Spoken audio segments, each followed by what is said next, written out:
Welcome to Mindful Escape, the podcast that helps you find your purpose and your passion. My name's Leighton Jewett and I'm your host, and today we have Nick on the show.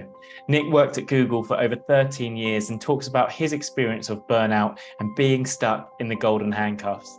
This is a really exciting episode and he goes really deep into his experience with burnout, his experience with this transition, and gives really good advice on that change from corporate world to starting your own business. Stay tuned and we'll jump straight in.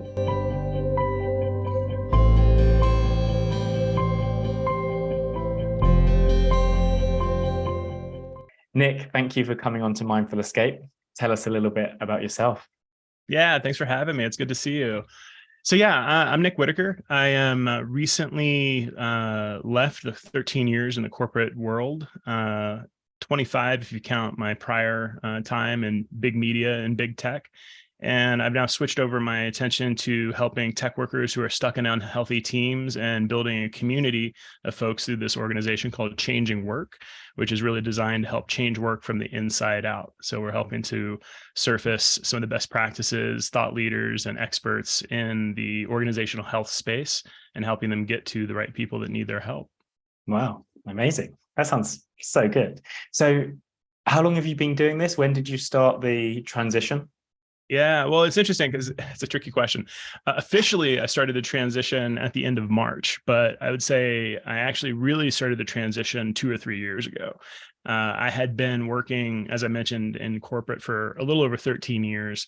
And particularly during the pandemic, I had started building a side hustle, doing coaching and supporting people who were struggling with the transition during the pandemic. Here in the United States, tens of thousands of people all of a sudden were working from home, feeling isolated, not used to remote work. And I had actually spent the vast majority of my career working in a remote experience. So for me, it was like, oh, there's a lot of skills that I've learned over the years, a lot of things that I could help people during this particular transition. So I jumped in, started doing a little bit more training around coaching. I had been doing quite a bit of mindfulness facilitation and instruction internally at the company, and had actually scaled our mindfulness and meditation program to several thousand people worldwide during the pandemic. But it wasn't until actually the layoffs came here in January at Google. They laid off about 12,000 people at my company.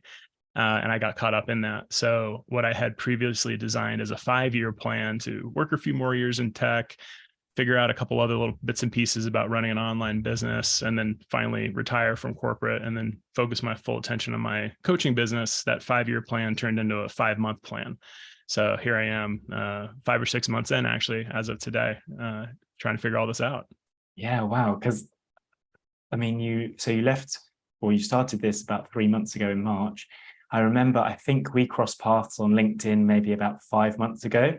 Yeah. And I just saw your content change so quickly. It was like 1 minute you were speaking from like in your corporate world, and then next minute it was very much focused on mindfulness and helping people. And I was so intrigued by this like rapid change. Yeah. I was excited to hear more about your story. So I guess the trigger for you was the layoffs. Was that the main thing that sped this up for you, or is there anything else behind that? Yeah, I think that layoffs were kind of like the end, the culminating moment that kind of like pushed me out the door involuntarily. But, I had already been pretty dissatisfied with my work experience for several years at that point. I had burnout 2 or 3 times throughout my entire career at Google for different reasons and different types of burnout. And I had been deepening my mindfulness practice all this time, and had actually been doing quite a bit of training with Jack Kornfield and Tara Brach's program over the last, basically since the beginning of the pandemic, which was a whole other story. But the deeper I got into my practice and the deeper I got into this type of mindfulness-based work that I was doing, the more I realized that my values and the values of the team and the company that I was working for weren't really well aligned. So I think that was really where the seed started to get planted, was that there's a growing dissatisfaction here, and the environments that I was working in and the types of work that I was doing really just wasn't lighting me up the way that I had in the past. So there was a few seeds that had been planted that like this might not be a long-term solution, and then I would probably need to find something else. So that, plus just the shift in culture at the company over the last few years, in particular, like during COVID and during the pandemic, prior to that, there was a lot of talk about well-being and mental health and mindfulness, and a real priority put on the culture of the company. And I had noticed that had shifted quite a bit. And it just got to the point where it really wasn't a fun place to work for me anymore. So that, I think, was really where it kind of started. And it just all got kind of accelerated once the layoffs came. You mentioned there about values, and this comes up a lot. How did you come across your values? How did you start learning to implement those into your lifestyle and comparing those to the life you were living? Because I think a lot of people aren't really aware of them, or how to start incorporating them in the right aspects of their life. Mm-hmm. Yeah, I mean, it's true. A lot of my clients that I work with too, it's really where we tend to start, is trying to identify, like, well, what are your values? Like, what do you care about? What's important to you? What are your non-negotiables? And I had been doing that work on myself and with coaches and therapists and just my own personal work for years. Because I kind of fell into corporate America by accident. I had my own business prior to being in corporate America. I was doing media production and photography and video for nonprofits and government agencies, advocacy groups, and it was an amazing period in time. It was also right in the middle of our earlier economic collapse during the 2008-2010 crunch. So it was just really difficult for me to maintain that business during that period of time. And a random job opened up. A friend of mine had offered me a part-time gig at Google, and I was like, yeah, why not? Let me see where that goes. So I had kind of found myself in this corporate space that I really wasn't prepared for. I definitely wasn't, I didn't have the mindset of a corporate worker bee. It just really wasn't the way I operated. I was always a freelancer. I was always kind of a free agent. I like to have my own schedule. I like to have my own control over my days. And going into the office and kind of, wearing business casual and all of these things, it was very new to me. So it was probably right around that period in time that I really started to give a lot of thought to what is important to me, what do I really care about? This is also right around the same time that I met my wife. This is also right around the same time that I started thinking about leaving New York. I had been living in New York for 13 years at that point.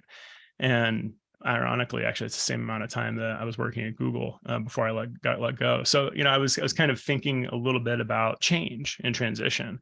And what I noticed was during periods of change and transition, it's really, really helpful to understand clearly, what it is that you want out of life and, what you care about and how you like to show up in the world, so that you don't transition into something that's less favorable or not exactly aligned with what your needs are. So it was a lot of personal work, a lot of personal exploration.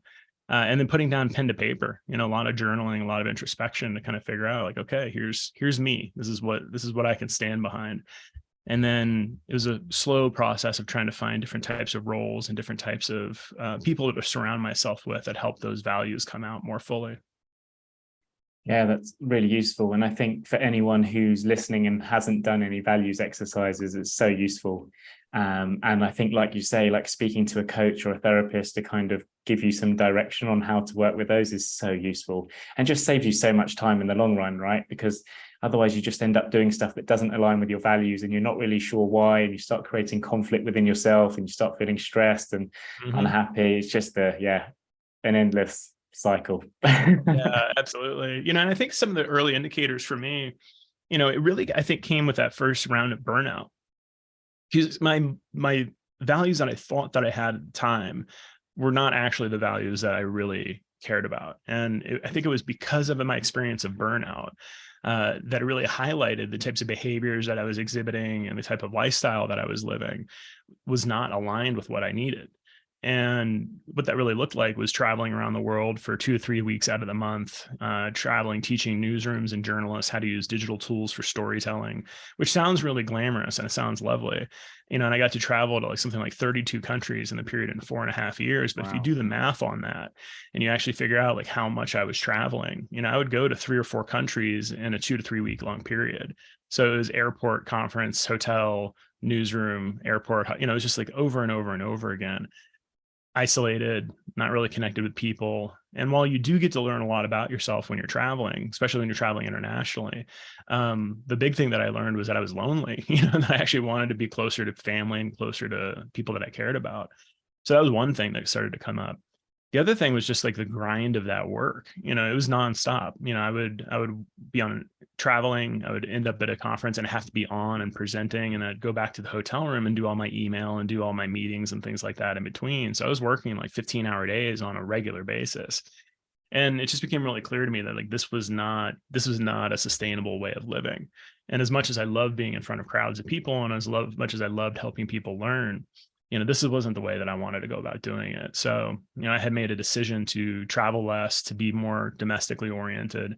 And I switched jobs more into a kind of a business development role, which felt a little bit more aligned, with what I was interested in. But still, that didn't quite fit. It was like, all right, I like partnerships. I like working with people. I like helping to ideate and come up with solutions for business problems. But this still didn't quite feel right.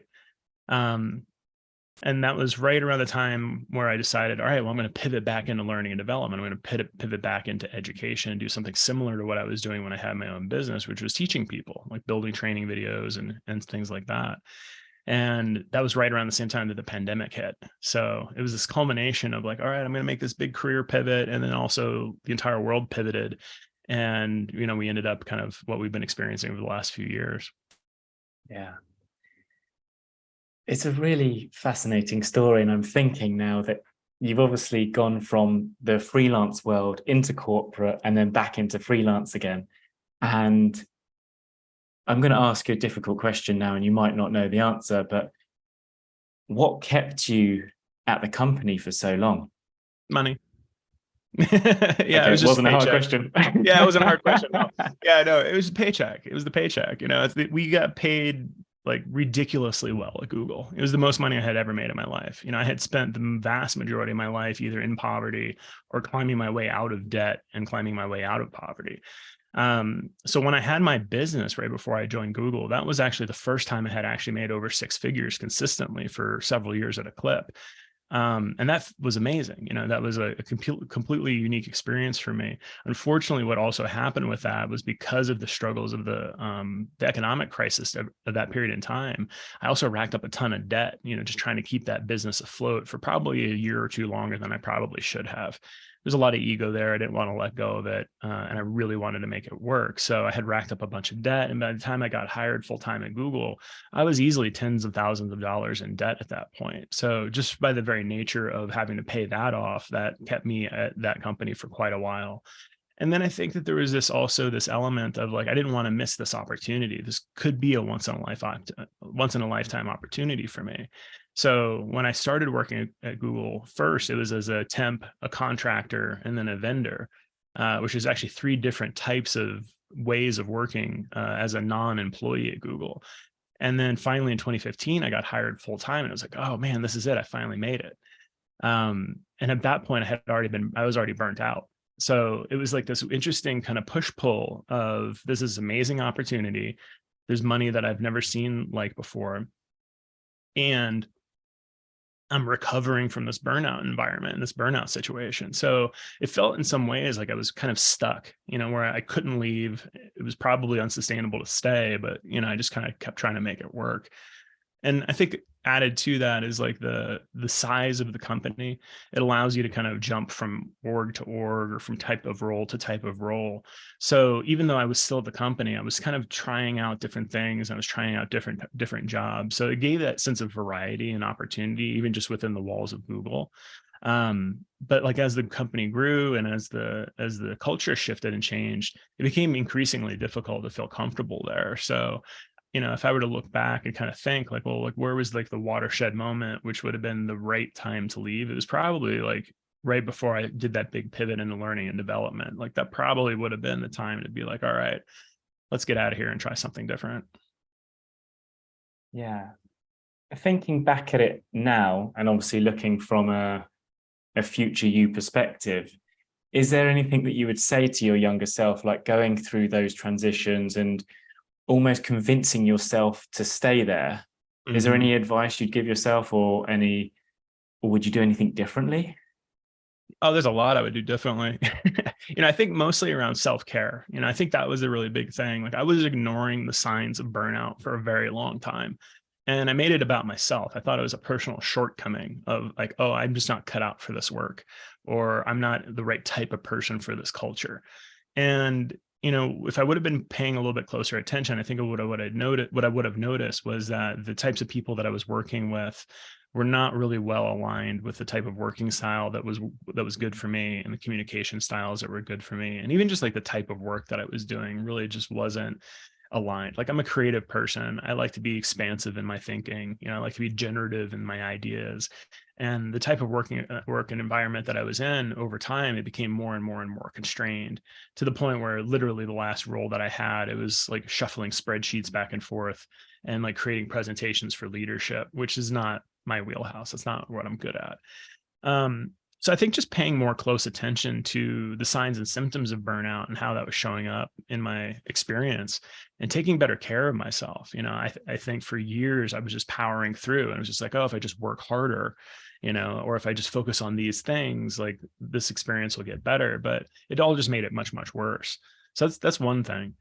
I think another thing that I would tell my younger self too is just like, take it easy, man. Like, just like ease up, because I think like I was just white knuckling the whole experience because I was so afraid of losing my job. Like, that was a big driving factor for me for years and years. And it's that whole imposter syndrome and that whole like self-criticism bit. It was like, I didn't want to end up living in my car again. That was like the thought that I always had in my head, was like, oh, if this doesn't work out, like, what's going to happen? So there was just an enormous amount of fear. And when you're operating from fear, and when you're operating from that place of scarcity, it's just really hard to see yourself being successful in the long run. And I think, generally speaking, I think that was kind of the big chunks of difficulty that I was experiencing, was like that mindset and that approach. Yeah, I've spoken to so many people who look back on their working experience and they just say, I just didn't realize I was burnt out. Mm-hmm. And you're living it, and you're just going for it. And the culture within the office and the people around you, it's that hustle culture, work hard, keep grinding. And you just don't realize that you're in that state of mind. Yeah. Is there, you mentioned self-care. If you had one top tip for someone who's maybe feeling a bit stressed or overworked or anxious at work, one top tip that you'd give them? Yeah, well, I would take a long, hard look at what the sources of that anxiety and what the sources of that stress are. For me, I thought it was lack of skill set. I thought it was lack of ability. And that was the lens that I was looking at my stress through. It was like, the reason I'm stressed out and finding this difficult is because I don't have the skills necessary to do this correctly, which wasn't the case at all. The conditions that were present, largely because of the culture of the teams that I was on, really encouraged really long hours, like working late at night. Boundaries were hard to hold and hard to maintain. And it wasn't really a culture that encouraged failure. It wasn't a culture that encouraged experimentation. And I think all of those things together kind of built up to this scenario where, like, every time I showed up for work, I needed to make sure that I was doing it right, that I wasn't screwing up. And then that just kind of fed into the whole mentality of like, I'm not enough. So yeah, I think being more aware of the environment that I was in would have been really, really helpful in understanding how much of what I was experiencing was the environment and how much of it was actually me. Um, because, I think, a lot of these companies, they really encourage essentially giving every bit of yourself to the company, in every way that you can think of. And if you're not careful about that, you'll give too much, and you'll not have enough left over for yourself to take care of yourself and to be healthy. Yeah, I really love that. And setting boundaries is, for me, the first part. It's when Mm-hmm. you start to realize and you give yourself space and you think, oh, actually, this isn't just me. It is the Mm-hmm. culture. But yeah, let's jump forward a bit to, so January, the layoffs come, Mm-hmm. and I guess you've got a decision to make right now. What was your biggest challenge at that point? Yeah, well, it's interesting because I got laid off by email at 3 o'clock in the morning on a Friday. So I Wow. actually didn't know that layoffs were coming. I mean, there was rumors, and it was pretty clear with the other big tech companies, Amazon and Microsoft and Meta had already announced that there were layoffs coming. So it was only like a matter of time. but the situation that I was in, I had been struggling for a couple of years in the team that I was on. We had gone through a bunch of reorgs. I had like 3 or 4 managers in the period of 2 years. I had been shuffled from like one role to another. The actual job that I applied for ended up not being the job that I applied for. Like the parameters changed quite a bit. So just generally speaking, the environment that I was in and the kind of situation that I was in was not favorable. So there was a lot of tension already, before the layoffs even happened. And, I had just gone through performance reviews, and I knew that I was going to get a poor performance review again, mainly because I think it was a bad culture fit. And I was speaking out quite loudly about some of the mental health and well-being concerns that were happening on the team. And that team didn't particularly like squeaky wheels. So I think I got put kind of on a list of people that were like not particularly thought well of. And that became this ongoing kind of turning down of the screws. More and more I was getting like flagged for various different things that I was doing. The types of feedback that I was getting was pretty clear that I wasn't really in a good space, with the people that I was working with. So like leading up to that actual day where we got laid off, like I had already had my eyes on, I need to get out of this team. I need to find something else. But I was kind of stuck in the situation where, because of my poor performance reviews, I couldn't really go look for another role at another team internally, because not many people were going to want to hire somebody with poor performance reviews. And at that point too, I had just made this massive pivot in my career where I was like, I'm going to go back to what I really love. So there was this tension even just around that of like, was this even the right decision? So all of that kind of leading up to the moment where I got laid off, like, Friday happened. And then I basically spent most of Friday reaching out to friends and colleagues and just responding to the fire hose and flood of feedback and support that I was getting on LinkedIn. And then my wife keeps on telling me, in my head, it was on Monday is when I started. And she's like, no, you started about 4 hours after you got laid off. I started putting my business together. So it wasn't even like a thought of, oh, let me go apply for more jobs. It was, all right, how do I make this side hustle my full-time hustle and like make this something? And it was essentially full bore after that. I took a few days off for vacation about a month after, but ever since, I think it's been 120 some days. It's been basically every day just trying to build this business since then. And with the business, what's been the hardest part? Because obviously I guess you had a little bit of a head start because you'd started building that side hustle, but I've found myself, and I know speaking to others, coming from a corporate world to then running your own business, where before you might have been doing one thing and now you're doing everything. Yeah. There's obviously a lot of challenges. What's been the most difficult part for you in that transition? Yeah, actually, I think you named it. Prioritization, I think, is the biggest thing, because every choice, every meeting, every moment is critical. I got a small runway that I get to work with because I got a severance and I had some savings saved up, but it's not enough to really last very long. So there's this very large fire underneath me to make this thing work and make it profitable. And for me, it really kind of comes down to prioritization. Like, what's the 80-20 rule here? What's the thing that I can put the least amount of effort in that's going to make the most possible impact on what I'm doing? Is that marketing? Is that building a sales funnel? Is that, modifying my website? Is that, bringing on a contractor to help with parts of this stuff that I can't do myself? And then it becomes like a prioritization of where I'm actually putting my money. I mean, I'm sure you get them all the time, like people up in my DMs, like, here's this offer, here's this service, here's this do it for you, like, solution. Thousands of dollars can be thrown out the window very, very quickly. So for me, it was really just about being really judicious about where I'm spending my time, where am I spending my money, and how am I bringing on the right support to help in areas where I just simply can't do as well of a job. So for example, like I recently pulled on a contractor to help build my circle community because I have a group coaching program that I'm running. I just didn't have the hours in the day to actually build that out. So had her build that out for me so that I could just basically invite people to it and then have it up and running when I was ready for it. Things like that are kind of like the things that I'm most focused on right now.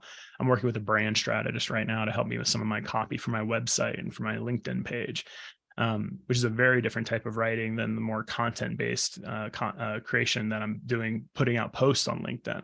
So yeah, I think prioritization is the thing that comes up.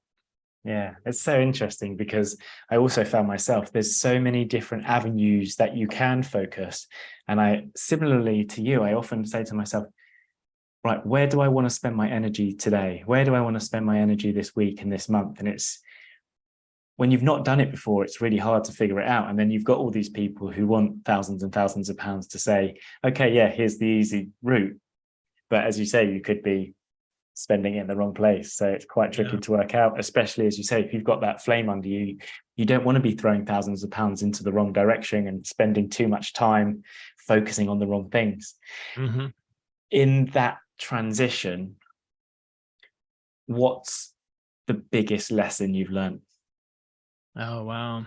Patience, I think, comes to mind. I think that's the thing that kind of wakes me up every morning is like, I want it now. I want it done now, and I think that's very much a product of working in corporate spaces. It's like there's this sense of like pace and speed and get to launch quickly. Um, and I know just from my mindfulness practice, the importance of being present to the experience as it's happening. And I think there's this interesting balance that I've been trying to strike of just being present to like what I'm learning as I'm moving along, but also looking at whatever that launch is or whatever that milestone is and finding some sort of a balance between those things. So that patience bit, it's hard because you see your declining balance go down every month and you see the efforts that you're putting out there to try to attract new clients. And like, I'm getting clients and they're coming in, but it's like little drops in a bucket as opposed to like what I had experienced before, which is like this really steady and predictable income that I just had everything on automation. Like I didn't have to worry about it. Just money came in, money went out. And like I ended up with extra at the end of the month. Like that is not the case anymore. So just being patient and being present to that whole experience and being really judicious, I think has been like the most important part to focus on. And it's still something I'm working on. Even just last night, I was kind of like having that typical entrepreneur doubt of like, am I doing the wrong thing here? It's been a little over 5 months. I almost have as much time left in the year as I've already spent in the year. Is this still the right path? And that pops up from time to time. And I have to keep telling myself, no, just give it time. Like this will work out. Just give it time, keep working. Yeah, I've got a big grin on my face because I can really feel you. It's the same experience. You have those days and you're like, yeah, do you know what? Everything's working out here. And then you have those days and you think, I'm not sure about this. But yeah, it's a real and it roller could be in the coaster. same day. Yeah, that's the most frustrating part. And yeah, I definitely agree with you, patience. And I've realized now, actually, I must have started around the same time as you. It was about 5 months ago that I started posting on LinkedIn and pushing my life coaching. And I've realized the effect of compounding. And at first, you're putting stuff out there and you're getting absolutely nothing back. And as time goes on, it slowly starts building and building. And I guess that's with the business as well, right? You're getting the drops in the bucket now, but as time goes on, there'll be bigger drops. Yeah. And that's the hope too. And you're right, with the compounding effect, particularly on LinkedIn, I think it's really interesting. Like that's where my main focus is LinkedIn. And it's unique in the sense that like things that I posted 5 months ago are still getting views, like still people come across them from time to time. And I get regularly, at least once a week, somebody reaches out and they're like, I've been following your content for months.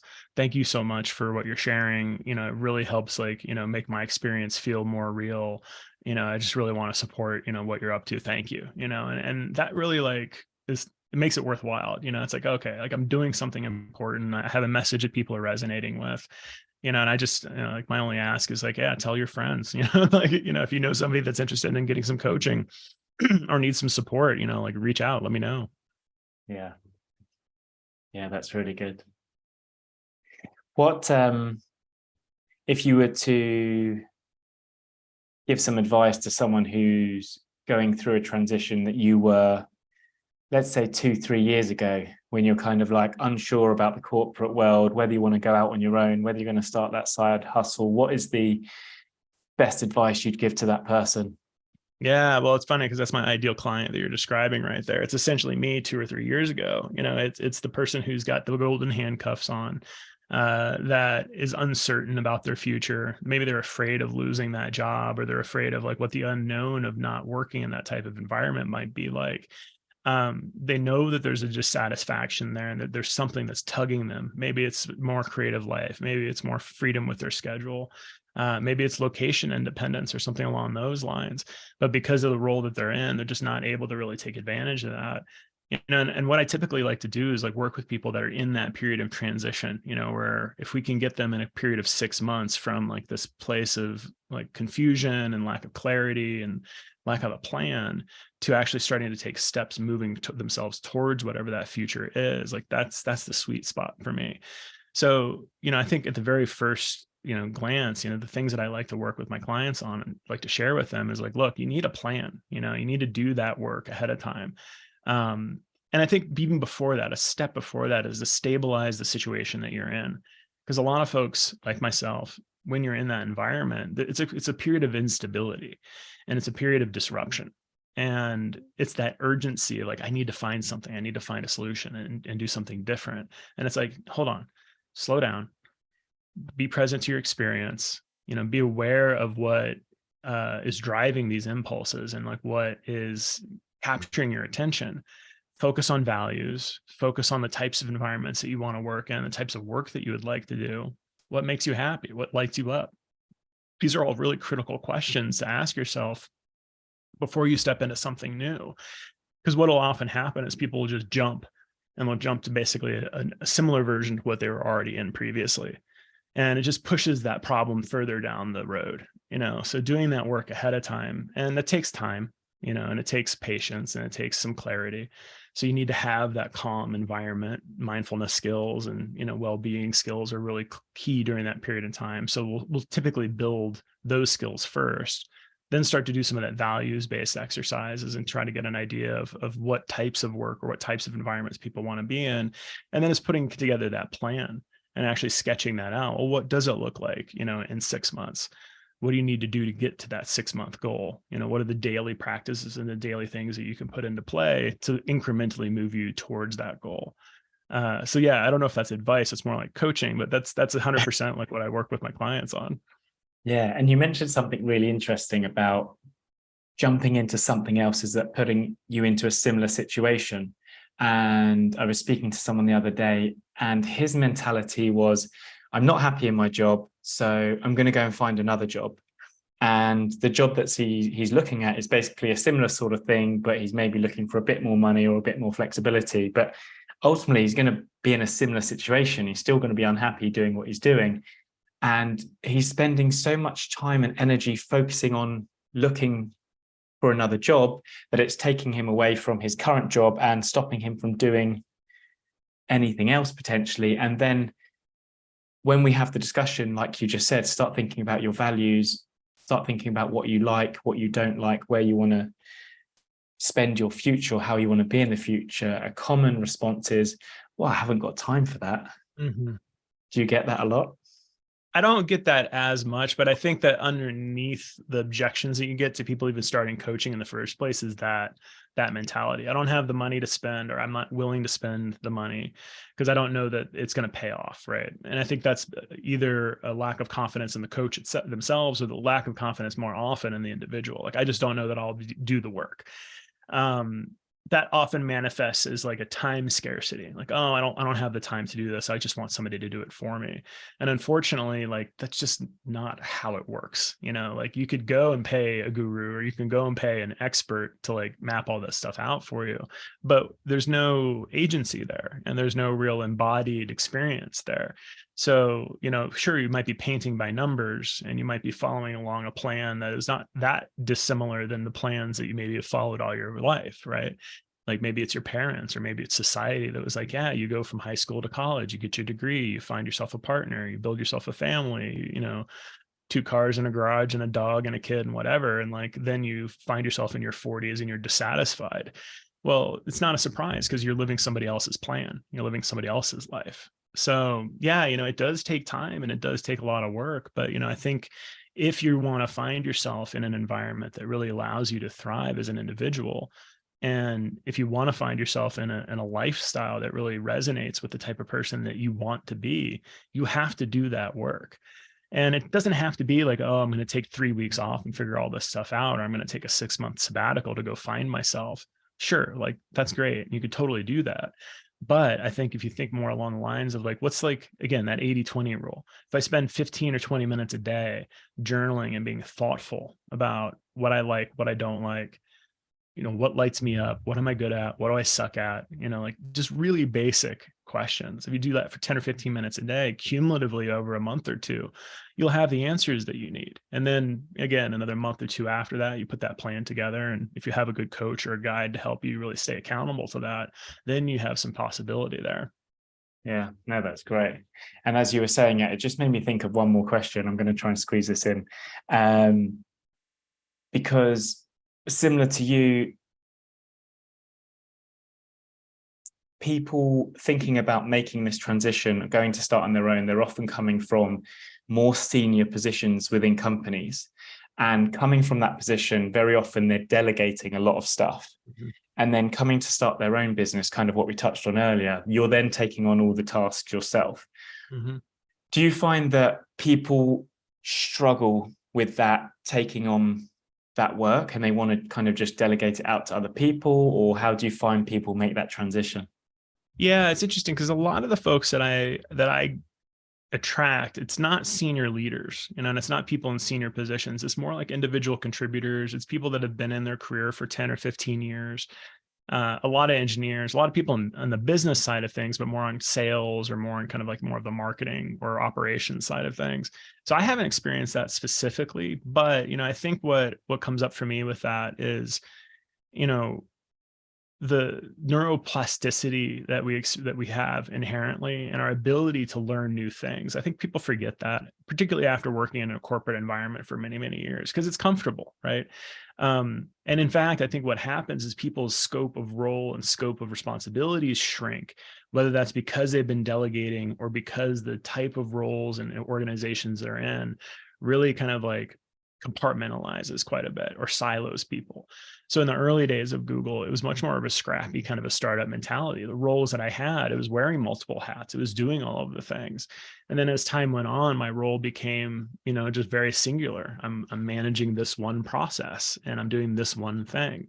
And I think it's hard for people to kind of switch from that like monofocus, monotask type of an approach to work to kind of expanding out to this broader view of like, yeah, I need to learn the sales and the marketing and like all the other pieces that go into it. And I think that's maybe what kind of stops a lot of people in their tracks is like, I don't know if I can learn these things, particularly as you get older.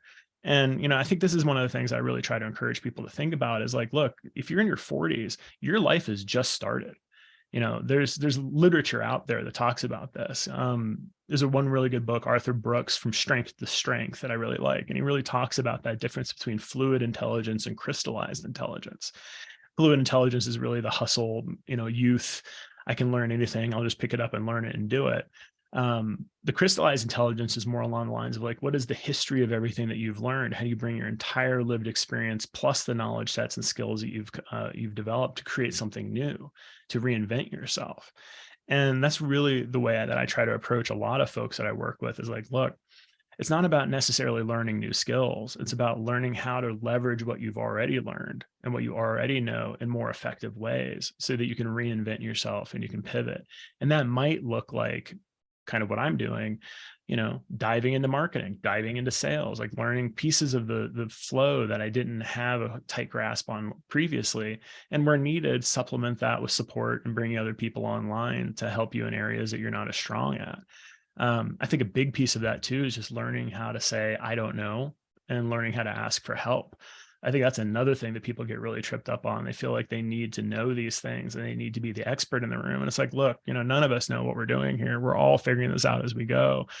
So maybe it's a quick DM conversation with somebody on LinkedIn, or maybe it's, reaching out to a colleague that's done some of this before. But just trying to think a little bit more expansively about the approach and how you're going about doing these things.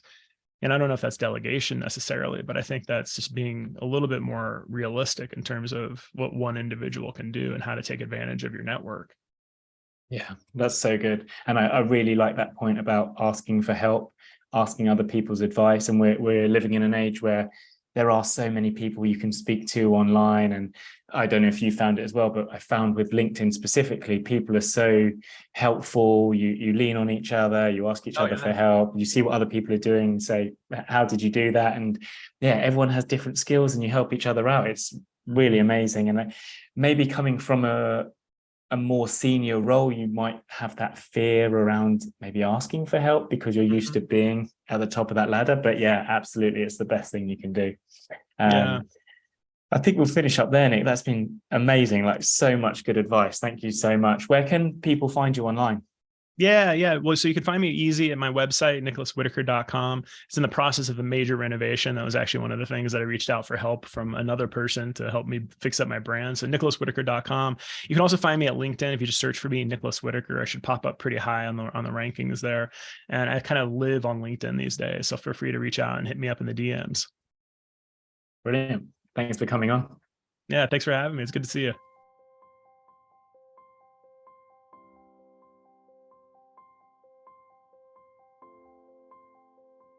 And there we have it. Thank you so much for listening. I hope you enjoyed that episode. If you found value, make sure you share it with a friend. The biggest takeaway for me was around aligning with your values. It's so important that if you're living and working in a place that doesn't align with what's true to you, then you're going to become unhappy and depressed. I had a chat with Nick after the show, and we came up with a couple of points that we thought would be useful for you.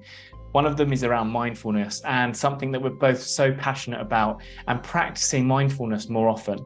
If you want to know more, check out either myself or Nick on LinkedIn, and we're always posting stuff about how you can start implementing mindfulness into your day today.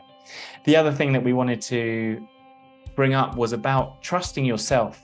It's always difficult to make that leap, but believe in yourself. And no matter at what stage you are in your life or your career, you have the opportunity to learn, you have the opportunity to grow, and there's so many resources out there. So trust yourself and go for it.